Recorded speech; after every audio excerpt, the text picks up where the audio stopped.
because of racial, religious, and ethnic controversies that by definition have fueled fanaticism and fueled terror.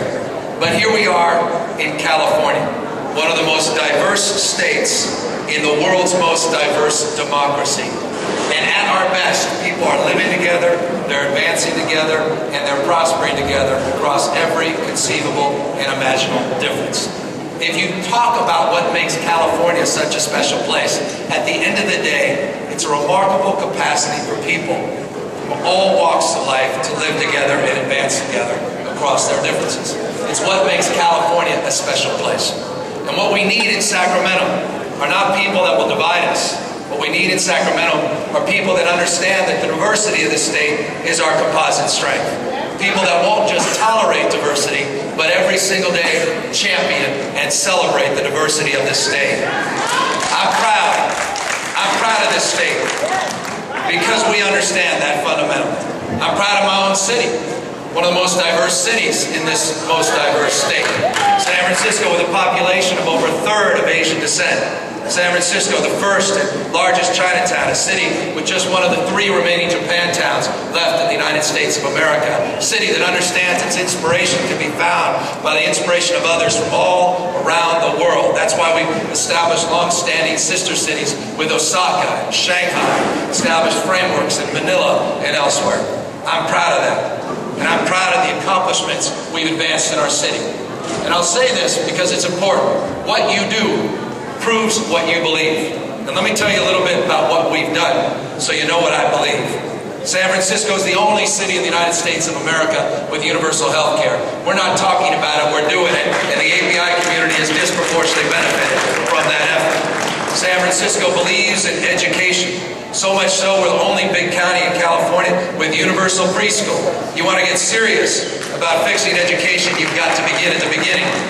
We've got to focus on getting people prepared for our K-12 education system. And this year, we became the first city, to my knowledge, in U.S. history, where our kindergartners were all given college savings accounts in this economic climate because we value higher learning.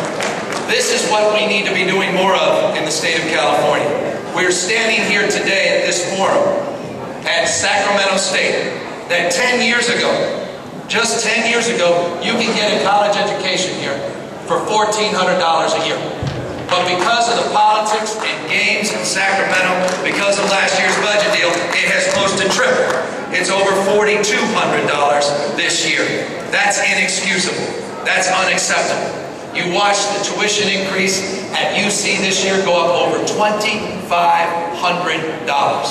I simply would not be standing here had it not been for my mother, who worked hard as a single mother and understood the value of education. I wouldn't be standing here, particularly as someone with a learning disability that struggled through public school, but had that support to get into a university and to be able to build that self-esteem and to be able to develop a quality of imagination that's allowed me to move forward and develop over 14 businesses in the state of California, create over 1,000 jobs in the state of California. Higher education is the key to broad-based economic prosperity in the 21st century. It's time to get serious about it and stop playing the games up here in Sacramento. I also hope, and I know my time is limited, that each and every one of you take a moment and you pick up the New York Times today. There's an article, Thomas Friedman, it should scare every single one of you. Now, of course, your leadership recognizes this. The reason I'm here is I appreciate the extraordinary work that you're doing to set us straight and to focus our attention. But what is happening around the rest of the world is in stark contrast to what's not happening here in the United States and in particular California. China is making historic investments in infrastructure, regional airports, high-speed rail, and they're building out the largest fleet of electric vehicles in any country in the world. 20 cities to adopt ubiquitous infrastructure standards to provide alternative fueled vehicles and to jumpstart the manufacturing of those automobiles, not here in the United States, but there in China. Long-winded point. Your next lieutenant governor, and I mean your next lieutenant governor, come in January of next year, has every intention of reconciling the great opportunity that exists in this state. We are a gateway state to Asia. Our opportunity to build partnerships in China, to build partnerships throughout Asia is self-evident. As chair of the Economic Development Commission, it will be one of my principal goals. And again, this is not something I'm late to.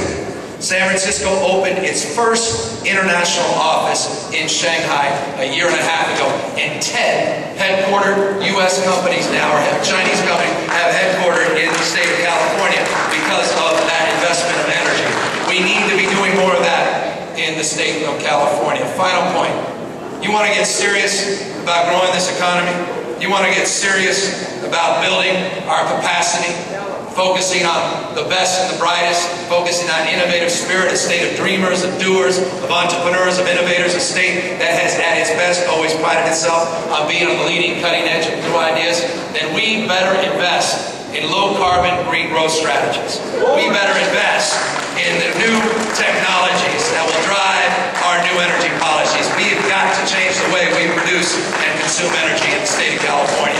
And I look forward to being Lieutenant Governor as chair of the State Lands and of the Ocean Protection Council, Coastal Commission, to elevate and raise the bars, the principles of AB 32, defeat Proposition 23, and advance this new strategy in the green energy sector.